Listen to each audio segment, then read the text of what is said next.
So there's a date seared in my brain that I think I share with many of you, if not all of you, and that is March 16th, 2020. A couple days before that, I flew back to the United States from Indonesia, where the scene around this COVID thing looked a little different than here, but I also didn't know what it looked like here because no one knew what it looked like here. And I landed at Philadelphia International on a Friday night. Saturday morning, I texted my tiny team and I said, things are scary out there. I think we should get together this week and make a plan. And if I'm right, our government's probably going to close everything on Monday. And I'd rather have a plan and not need it than find out we need a plan we don't have. And I learned on Monday that I was right. I don't like being that kind of right. And at the end of that plan, which mostly focused on communicating with our community and our fellow businesses and saying what we were going to do, it involved calling my landlord and saying, hey, there's no rent on April 1st. What do you want to do about that?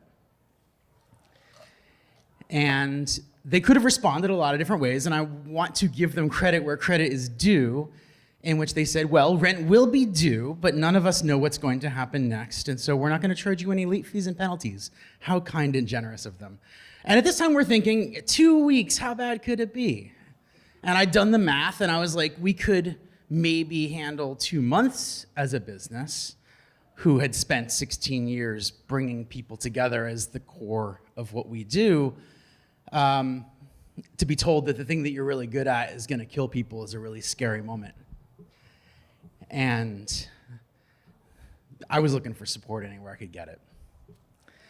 So fast forward a couple of months, and that same landlord hasn't called.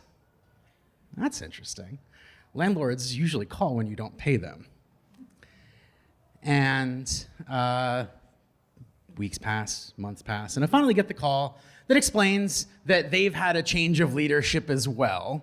And so it's gonna be a little while, and I breathe a sigh of relief.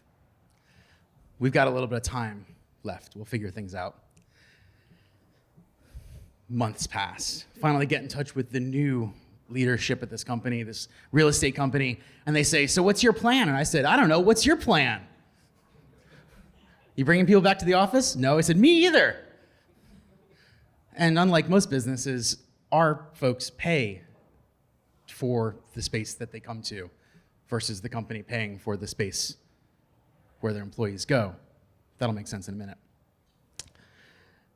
And after what ended up being, a year and a half of the weirdest game of chicken in my life, where a landlord who, to call them a landlord feels generous, these two fucking stormtroopers would call and say, sign this deal to bring your people back into the office. And I would say, no, here's the thing I can do. And then they'd ghost me for 3 months. Rinse, repeat. In July of 2021, the co-working community that I started in 2006 was relieved from the lease that we had and the $750,000 in debt that in that moment I had owed the landlord. I spent a lot of nights laying awake going, I don't know what's gonna happen, but that number keeps getting bigger. And when they made the offer that allowed us to get out of that deal, breathed that sigh of relief, and then I said, well, what do we do now? And we had a lot of operational things to do. We had to pack up the office, get things out, and among things that were in common with the beginning of the story is we had to figure out what to tell our community, who this space was not an office, this was their home. It was a place where they could go and feel safe and comfortable. And for the last year and a half, we didn't have a place to feel safe and comfortable other than our own homes. And even then, was unsure if that was a place we could be safe and comfortable. And my teammate Adam, who's here tonight, and another Anea, spent a lot of time talking about how do we tell folks in a period of time where things are so uncertain what comes next. And while I've never been much of a video game player, I was reminded by my wife, who is, and a bunch of my friends who are, of this idea of a thing called New Game Plus.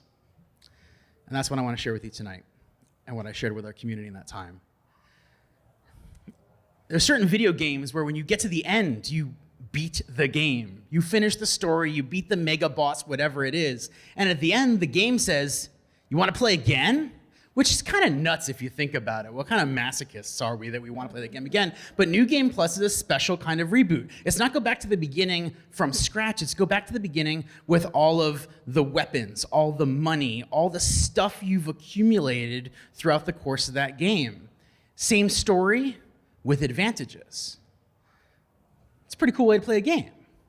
And the game changes by nature of that gameplay. And I started thinking about what we were about to go through, where we had lost something big, our home, but we had the greatest thing we'd ever had, which is our community, our relationships, our reputation, and we still had a future because we made the decision to close and keep our community members safe. And so what we said to our community is, we're closing this space and I don't know what the future looks like, but we get New Game Plus. Whatever we build, we get to build with our relationships, with our stories, with a decade and a half of experience, and everything else that we've done along the way. And I think, my hope, my hunch, maybe I'm optimistic, is whatever we build next will be even better than the first chapter. And while I didn't like being right about closing, I loved being right about the next chapter. Because 3 months after we closed, and I was not looking to sign a lease, because think October 2021, nobody knew what you wanted. To sign a lease in that time made no sense whatsoever. But I was at a wedding with one of our community members, and I ran into another longtime member who had been showing photos of a beautiful new space that he'd built for his company that he started in our old space 12 years prior. I said, "Space looks beautiful." He goes, "It is, but I'm there by myself all the time." I said, "Oh, how interesting. We're a community of people who feel alone when we work from home. Maybe we can help each other." And I think back to the moment when I landed in America, coming back from Indonesia, where it felt like this is where it all ends, and I'm going to have to come up with an entirely new start. The thing I'm the best at is killing people.